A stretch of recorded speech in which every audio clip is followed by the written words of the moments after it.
नमस्कार दोस्तों, मैं हूं राजीव और आप देख रहे हैं अमानत नॉलेज।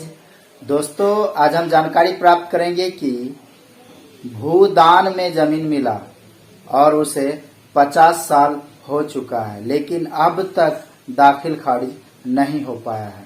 ऐसे कंडीशन में हम क्या कर सकते हैं? तो दोस्तों, इसी को जानेंगे और जानने से पहले आप हमारे चैनल पर नए हैं तो चैनल को सब्सक्राइब कर लीजिए और बेल आइकन प्रेस कर लीजिए, क्योंकि जमीन संबंधित नॉलेजेबल वीडियो मैं आपके लिए लाता रहता हूँ। चलिए जानकारी प्राप्त करते हैं। तो दोस्तों, इस तरह का कंडीशन है कि आपका कोई जमीन है जो कि आपको भूदान में मिला है, भूदान में जमीन मिला और अब तक जो है उसका दाखिल खारिज नहीं हो रखा है। साथ ही एक प्रॉब्लम और है कि जो जमीन हमें भूदान में मिला है उस जमीन पर कुछ दबंग लोगों का कब्जा है।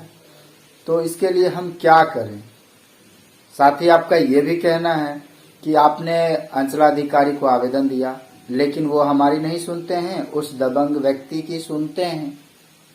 तो ऐसे कंडीशन में क्या कर सकते हैं?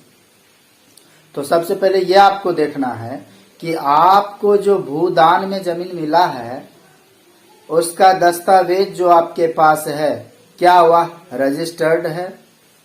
आपको ये देखना है।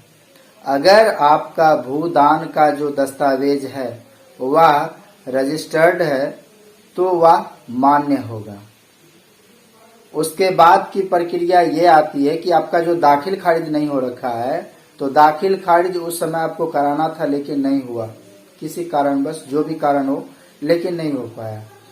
तो अब आप कराना चाहते हैं तो इसके लिए आप अंचलाधिकारी को आवेदन दिए हैं, आवेदन दें, ठीक है, पुनः आवेदन दें उनको, और वो जो दस्तावेज है आपका, उस दस्तावेज का जेरोक्स भी उसके साथ संलग्न करें। अगर अंचलाधिकारी नहीं सुनते हैं तो फिर उसी तरह के आवेदन को आप बनाकर आप DCLR के समक्ष पेश करें। वहां भी अगर नहीं सुनते हैं तब आप DM साहब के पास वहां आप आवेदन दें। अगर वहां भी नहीं सुनते हैं तब आप राज्य कार्यालय में आवेदन दें। लेकिन ये अगर डिस्ट्रिक्ट तक नहीं हो पाता है आपका काम, उम्मीद है कि डिस्ट्रिक्ट तक आते आते आपका जो मैटर है उसमें कुछ न कुछ सुनवाई जरूर होगी, ठीक है। लेकिन अगर फिर भी नहीं आता है तो आप राज्य तक आ सकते हैं। तो अब बात आती है, ये तो है कि आवेदन थ्रू आपका जो है दाखिल खारिज के लिए, लेकिन अंततः अगर कोई किसी भी तरह से इसका सॉल्यूशन अगर नहीं निकलता है तो आपके पास एक उपाय है केस करने का। क्योंकि आपके पास अगर रजिस्टर्ड दस्तावेज है तो आपका अधिकार है केस करने का, आप केस कर सकते हैं। लेकिन आपको ये ध्यान रखना पड़ेगा कि जिस जमीन का दस्तावेज आपके पास है, क्या उस जमीन का जमाबंदी वर्तमान समय में रन कर रहा है, ये आपको देखना है। अगर उसका जमाबंदी जिन्होंने आपको दान में दिया है उनके नाम से अगर जमाबंदी रन कर रहा है तो इसका मतलब है कि उनके जमाबंदी में उतना जमीन है या उससे ज्यादा भी हो सकता है।